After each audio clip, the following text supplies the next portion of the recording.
May something talaga eh. Medyo may pagka malas this morning eh. So yung mga kaibigan, ang nangyari kasi no, may something na kung maalala niyo yung pato kanina na madilim, yung unang buhol, doon ako nagtanggal for some weird reason. Hindi naman ako mapagpaniwala, hindi rin ako masyadong matatakotin sa mga bagay-bagay, pero may naramdaman akong kakaiba, yung parang hindi ako welcome sa lugar, parang ganun. Tapos yun, yung typical na parang may nakatingin.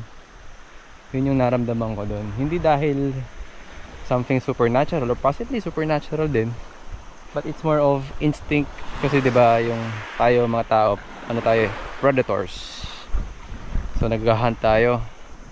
Similar thing, if you're hunting, sometimes you're being hunted. Ganyan yung feeling din sa mga scuba diving, no? Yung wala ka naman nakikita sa paligid, pero may creepy feeling na parang may nagmamasid sa'yo. So that's possible na merong shark, tiger shark, bull shark nearby na nasa-sense yung presence mo. So, parang ganun ko siya tinitignan kanina. Yung situation na yun na parang may nakatingin sa akin or may nagmamasid sa akin. Kaya hindi na ako tumiretso doon. Hindi na ako tumiretso doon sa kabila. Kasi nga ganun yung pakiramdam ko. So nag-decide ako bumalik pa unti-unti. And after nun, yun na. So, kumalasan na.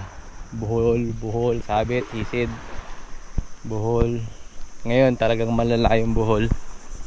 Kailangan ko siyang asikasuhin. Pero tatamad na akong untangle siya. Iano ko na lang.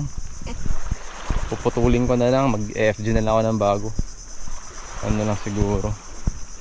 Kasi tingin ko sumasabit siya pagka may buhol eh. So yun. Yun lang. So nag-decide na ako na umuwi na pagtrabaho. Sabihin ko na sa mga kasama ko, guys, I'm sorry. Wala akong nahuli.